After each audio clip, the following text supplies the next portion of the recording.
Welcome করছি MD Shahin Shah YouTube channel থেকে। আজকে আমরা কথা বলবো ভারত বনাম ইংল্যান্ডের পঞ্চম টেস্ট নিয়ে এবং ভারতীয় দলের এই পঞ্চম টেস্টে শক্তিশালী প্লেইং ইলেভেন কিরকম হতে চলেছে।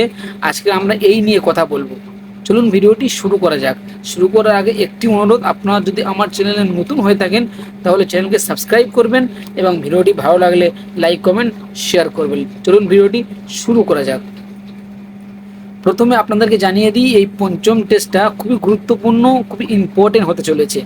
কারণ এই টেস্টটা যেই ম্যাচ ভারত যদি জেতে, এই লাস্ট টেস্ট ম্যাচটা যদি ভারত জেতে তাহলে কিন্তু এই সিরিজটা ড্র হয়ে যাবে। আর যদি ইংল্যান্ড জেতে তাহলে কিন্তু ইংল্যান্ড 3-1 ব্যবধানে জিতে নেবে। মানে বুঝতে পারছেন কতটা ইম্পর্টেন্ট ম্যাচ হতে চলেছে ভারতীয় দলের জন্য। এবং ভারতীয় দল চাইবে এই ম্যাচটা জিতে এই সিরিজকে ড্র করতে। ইংল্যান্ডকে জিততে দেবে না ভারতীয় দল। এই ম্যাচটি ভারতীয় দল জিততে চায় এবং এই সিরিজটি ড্র করতে চায়। মানে বুঝতে পারছেন কতটা ইম্পর্টেন্ট গুরুত্বপূর্ণ ম্যাচ হতে চলেছে। এটা ড্র করতে চায় ভারতীয় দল এবং এই ড্র করে এই সিরিজ ট্রফিটা ভাগাভাগি করে নিতে চায় ভারতীয় দল। ইংল্যান্ডকে জিততে দেবে না ভারতীয় দল। এবং এরকম একটা গুরুত্বপূর্ণ ম্যাচে ভারতীয় দলের শক্তিশালী প্লেইং ইলেভেন কিরকম হতে চলেছে চলুন জেনে নেওয়া যাক। প্রথমে রাহুল এবং জয়সওয়াল দুর্দান্ত অসাধারণ দুটি ওপেনার পারফরমেন্স করছে এই সিরিজে। অসাধারণ দুটি প্লেয়ারের সেঞ্চুরি আছে এই সিরিজে। অসাধারণ খেলছে, দুর্দান্ত খেলছে। এবং 3 নম্বরে সাই সুদর্শন প্রথম ইনিংসে 61 রানে একটা ইনিংস খেলেছিল, আপনারা হয়তো দেখেছেন। দ্বিতীয় ইনিংসে খেলতে পারে না, তাও কিন্তু প্রথম ইনিংসে দুর্দান্ত শুরু করেছে, অসাধারণ। তার ক্যারিয়ারের প্রথম 50 তুলে নিয়েছে এই টেস্টে। এবং 3 নম্বরে তানাকেই পাঠানো হবে, সাই সুদর্শনকে। 4 নম্বরে শুভমান গিল, অসাধারণ, দুর্দান্ত। আমাদের ভারতীয় দলের ক্যাপ্টেন শুভমান গিল অসাধারণ পারফরমেন্স করছে এবং 4 নম্বরে শুভমান গিল। 5 নম্বরে ধ্রুব জুরেল, ঋষভ পান্তকে বসানো হবে। তার পারফরমেন্সের কারণে নয়, তার চোটের কারণে তাকে বসানো হবে। দুর্দান্তভাবে পারফরমেন্স করছিল, কিন্তু তার চোটের কারণে সামনে সামনে এশিয়া কাপ আছে, ওই জন্য ওই চিন্তা ভাবনা করে ধ্রুব জুরেলকে খেলানো হবে। ধ্রুব জুরেল উইকেট কিপারও করতে পারে, ব্যাটিংও করতে পারে, দুর্দান্ত। এবং 5 নম্বরে ধ্রুব জুরেল। এবং 6 নম্বরে রবীন্দ্র জাডেজা, দুর্দান্ত অসাধারণ পারফরমেন্স করে থাকে এবং সেঞ্চুরিও করেছে লাস্ট ইনিংসে, আপনারা দেখেছেন।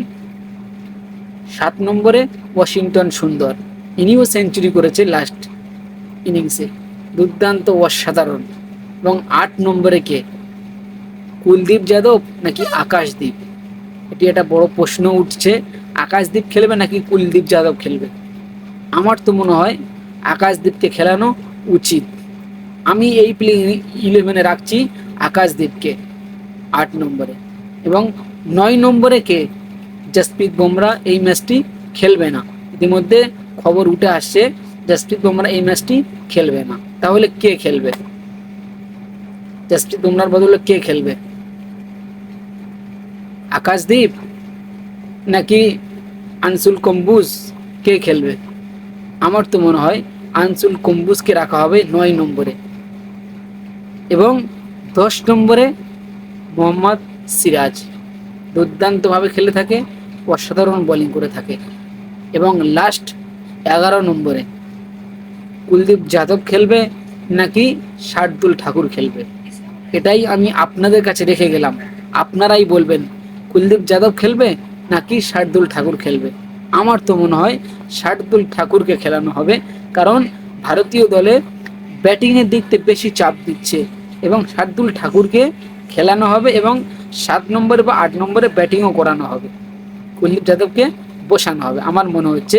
কিন্তু ইতিমধ্যে বড় বড় নিউজে আমি দেখা পাচ্ছি যে কুলদীপ যাদবকে নাকি খেলানোর চেষ্টা করছে। তবে এটি অফিসিয়ালি এখন কোনো ঘোষণা আসেনি। আমার মনে হচ্ছে শার্দুল ঠাকুরকে খেলানো হবে। এই ছিল ভারতের শক্তিশালী একাদশ। এই একাদশ নিয়ে কিন্তু ভারতের পঞ্চম টেস্ট ইংল্যান্ডকে হারাবে। আমি আত্মবিশ্বাস, এই যে ফর্মে আছে, যে প্লেয়ার টেস্ট ক্রিকেটে আমাদের ইন্ডিয়ান টিমের যে প্লেয়াররা আছে আর যে ফর্মে আছে, ইংল্যান্ডকে উড়িয়ে দেবে, আমি এটা বলে মনে করি। সত্যি অসাধারণ, দুর্দান্ত। এবং এই ম্যাচটি জিততেই হবে। না জিতলে কিন্তু এই ম্যাচটি যদি না জেতে তাহলে কিন্তু ইংল্যান্ড জিতে যাবে, সিরিজও জিতে যাবে। বুঝতে পারছেন কতটা ইম্পর্টেন্ট ম্যাচ। এই ম্যাচটি জেতা দরকার ভারতীয় দলের জন্য, এবং ভারতীয় দল জিতবে, জিতে সিরিজ ড্র করবে, ইংল্যান্ডকে জিততে দেবে না, ইংল্যান্ডকে এই সিরিজ জিততে দেবে না, সিরিজ ভাগাভাগি করে নেবে।